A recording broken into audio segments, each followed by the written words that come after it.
Hi guys. Today I want to talk about survivor guilt.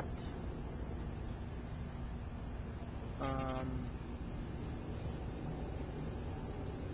sorry. I'm always very conscious of my neighbor. You guys know what it's like to think you're alone and to be caught talking to the computer and have to answer those questions. Anyway, survivor guilt. I guess it comes in all shapes and sizes, but for me, what I've been experiencing, and I suppose I know the answer, but I'm going to ask the question, am I a bad person? What has happened lately a lot is, well, it started out, a friend of mine made a comment, Amy, it was you, made a comment that you took yourself off of some of the mailing lists from some of the cancer sites that you and I both frequent that have been wonderful. We've gotten so much out of it. But I realized when you said that I needed to do the same thing. And this is what I did last time I went through the cancer experience. The support groups were just not for me. The ones that I physically went to, they were just not for me. And I'm sure they do a lot of good for a lot of people. But it wasn't what I was looking for. I was just passing through, and I felt that people's identity were really wrapped up in being a cancer survivor, I am a survivor, I am a cancer survivor, but that's not all I am, and I'm not going to continue to go to support groups well after I've been in remission. That's my personal choice. And at that point, I thought I was cured, so I was really just passing through. So what's happened this time is I found some other really great websites, and that's also how I met you, Amy, and a couple of other people. One person in particular is the actual patient. Amy is just the partner of. And since you have mentioned that you took yourself off of the subscriber list for some of these websites that we've been on, I have been notified at least 4 separate occasions in the last, how long has that been, 2 or 3 weeks? Actually, it's been more, 3 different firefighters. There's a network of firefighters. I'm going to mess up the name, but it's a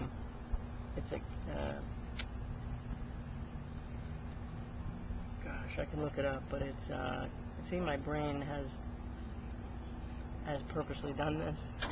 It's a network of firefighters who have cancer or have had cancer who are supporting each other. So I have been notified about 3 times in the last month that these 3 particular firefighters have lost their battle with cancer, which is, that hurts. But what hurts more is hearing about other ovarian cancer patients that have not made it or are clearly not doing well and probably not going to get better. And my heart starts to pound when I start thinking about it, because I feel like a bad person because I just don't want to hear about it anymore. I don't want to read these things anymore. It's like a self-preservation thing.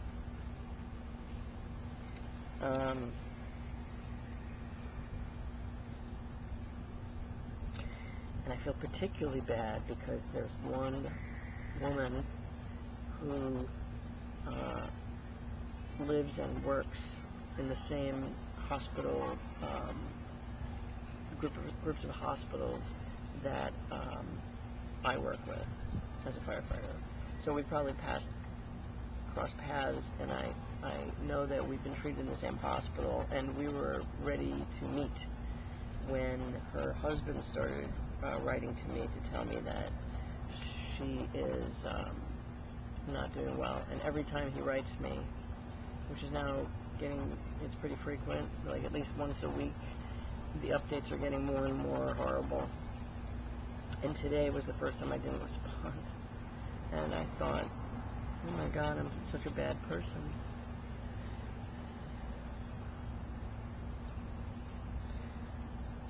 So I guess the question is, how do I pull myself out of that situation, out of those situations that are just not mentally good for me anymore? I feel like, I was there when it was good for me, and I'm leaving when it's not good for me. And in some ways, I think that's how it's supposed to be. And I don't think I'm going to be hurting anybody's feelings. I just feel like a bad person for doing it. But I have to preserve my own well-being. So I guess I'm just trying to convince myself that I'm not a bad person. And I just wanted to share that with you guys. Feel free to comment or not.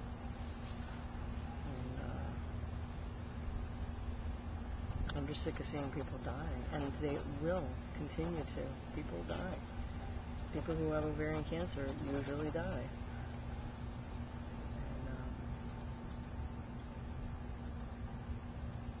And it's just breaking my heart. I don't know. Take care, you guys. I'll talk to you soon.